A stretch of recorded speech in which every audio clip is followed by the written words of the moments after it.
Hello les gars, j'espère que vous allez bien. Bah là j'ai changé de décor, j'ai fait mon côté côté couloir, justement la sortie. C'est pas très grave. Si je suis ici, c'est que je suis tombée sur une vidéo, je vais décortiquer pour vous-même. Je vais pas vous faire écouter la vidéo, mais je vais décortiquer moi pour vous. Cette personne, Tutolia, raconte l'histoire des Power Rangers. En fait, il s'agit de 5 adolescents.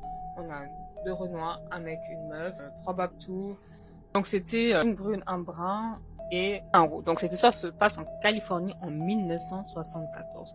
Donc il se faisait moquer comme tout simple jeune adolescent aux USA. Il se faisait moquer par tout le monde, y compris les élèves, les professeurs, les surveillants, dans la cour de récré, le surveillant du lycée, le proviseur, tout ce que tu veux.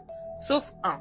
Il s'agissait de leur professeur de sport qui a cru en eux et il s'est décidé, hop, de les entraîner dans un hangar. Il leur a donné 5 couleurs. 5 couleurs, tenez-vous. Ah oui, pourquoi ils se sentaient, on se moquait d'eux aussi, parce qu'ils se sentaient terriens. Animal, un comme un ours, un comme un lion, un comme un panthère, un comme un tigre. Et donc leur prof de sport était Monsieur Collins. Et lui, il a décidé d'en faire des guerriers. Donc il les amène dans un hangar, il leur donne 5 couleurs. Donc il les amène dans cet hangar abandonné, il leur donne 5 couleurs.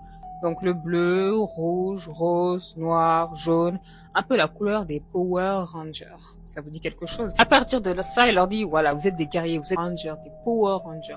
Et à partir de ça, il les entraînait vraiment durement. Tous les jours, genre, peut-être, je sais pas la fréquence, mais je sais presque tous les jours, il les entraînait.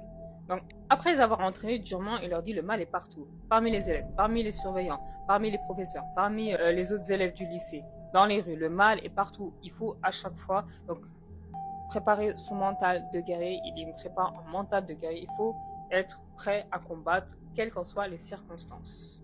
Donc vous voyez bien, suite à ça, bon, les élèves, ils étaient chauds, ils étaient entraînés comme dans l'armée, tout ça à fond, mais ils étaient chauds. Peu de temps après, un élève est retrouvé dans un fossé, un surveillant, un passant, un homme d'affaires. En tout, 20 personnes ont été assassinées. 20 personnes ont été assassinées. Mais le truc, c'est qu'il y avait juste un lien. Ils avaient aucun lien entre les morts. Hein. Il y avait juste un lien. Ils avaient tous été frappés violemment, comme l'amant par un criminel, comme quelqu'un de surentraîné.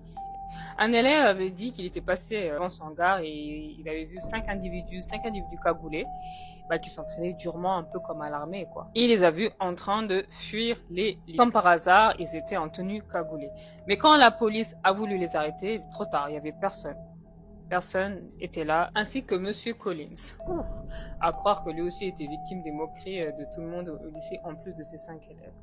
Mais peu de temps après, ça a inspiré au journal et un monsieur qui travaillait pour Hollywood, un producteur du nom Haïm Saban, qui travaillait à l'époque pour Saban Entertainment, je pense que c'était sa boîte. Hein. Il a trouvé cet article dans le journal et puis il s'est dit, oh là là, si je fais ça, mais ça va faire un carton. Et c'est de là qu'est venue la série Power Rangers. Voilà, j'espère que vous allez prendre 2-3 petits trucs intéressants. Je vous souhaite bonne soirée. Ciao, ciao, à la prochaine.